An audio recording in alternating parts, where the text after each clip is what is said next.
little bit of everything that I love in music. A little bit of southern rock, a little bit of that folk and country feel, and bluegrass. And there's a few funk and rock songs in there. So I think it's definitely that sort of windows down kind of music. And are all of these originals? Did you or any covers or songs that were written by somebody else? No, they're all originals. Okay. Actually. Awesome. Yeah, we have a few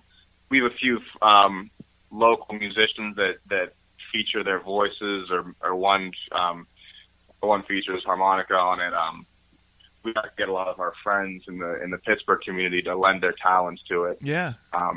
But no, I'm proud to say that a lot of these songs are ones I've written, ones I've played in Nashville, and some of them are a little bit older. Okay. But it was kind of going into the first album that you don't really want to overlook some things, and we've got like the next 2 or 3 albums written. Really? Cool. At the same time. Yeah, we're trying to reduce the turnaround this time. I mean, it took about 3 or 4 years to do this one. We're hoping to get the next one out by this time next year again. Okay. But yeah, it was kind of hard because we had a lot of new songs that we were excited to put on it, but it's more about having the right song. Right. And right. There are a few older tunes that seemed more fitting to this album, and likewise there were some newer ones that got cut just because it just didn't seem to work out for this one. So I think a lot of songwriters do that. You sort of have a whole collective work to choose from and pick and pull from, and that, like I said, that the album arranging is really something that's important to me. Now, the recording itself, did you do that with your present band or work with some different musicians? Will the folks that played with you on the record be the same guys that go out and tour with you? Yes and no, actually. There's a lot of it's cool. It's sort of a lot of friends lending all their talents, a lot of studio musicians that I work with. Yeah. We all work for a studio down in the city of Pittsburgh, Red Cayman, and we work on a lot of people's projects. Sort of like I guess you could call it like a less what is it, like the Swampers and Muscle Shoals, except we don't really record any hits. But yeah, right. sort of like that, I guess yeah. you could say. But yeah, it's cool because I play with these guys a lot, and some of them do play in the full-time band, and I think that's kind of what's cool about the musician community is that we all play in each other's projects. Yeah, that is cool. So yeah, they definitely helped me out with this one. So yeah.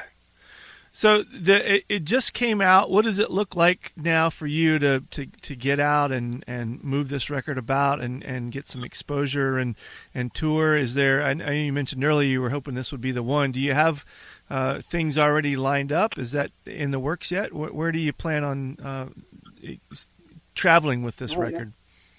We're starting to get some good regional attention. We've gotten regular airplay here in Pittsburgh, and we can definitely fill our calendar with shows here in Pittsburgh.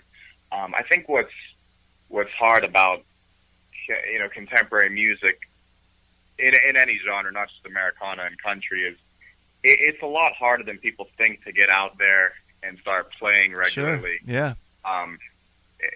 It's really not something that you can do by yourself. You need booking agents, management, all that stuff. Right. And that all costs money. So that's why I pave roads in the summertime to throw all that money at this project, with the hopes that maybe this year I won't have to go back. So yeah, I feel you. That wasn't the case this winter. Yeah.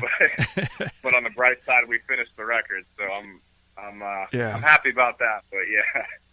Now, you said this was your first solo project. Have you done some other recordings prior to this? Yeah, I did I'd say another 20 some tracks in Nashville. I worked for a label, Plateau Music. They sort of shop certain songs around. That was back when I was 18, 19, 20. Okay. A lot of it was I guess I'd call it more radio friendly country. Mm-hmm. I didn't really. We ended up not liking the music. My dad and I went down, and we were kind of blown away just to be in the company of Nashville studio players. Yeah, it was sort of awe-inspiring. And then later we came back and we were listening to it, and it's so nice to always have a second set of ears, and it's especially cool that it happens to be my dad's. And he was like, "Well, what do you think of it?" And I was always into, the counterculture country bands, Whiskey Town, Drive-By Truckers. They're more on the southern rock side. Yeah. But I started to get really cynical, and I was like, I don't really like any of it. So yeah, I was kind of happy to be there and happy to have my songs being shopped around to some bigger artists. But at the same time, some of the songs were okay, and I might re-record them, but I didn't really. It just didn't feel like me, and that was another quote. I don't think I included that, but I got to meet with Tim Owens, who was Brad Paisley, and I think Sugarland's songwriter, and really nice guy, really incredible musician. And he said, you just got to find, in the same way Norm said you have to figure out what you want to say, Tim Owens said you have to find out, who you are and what it is that you want to say. Yeah.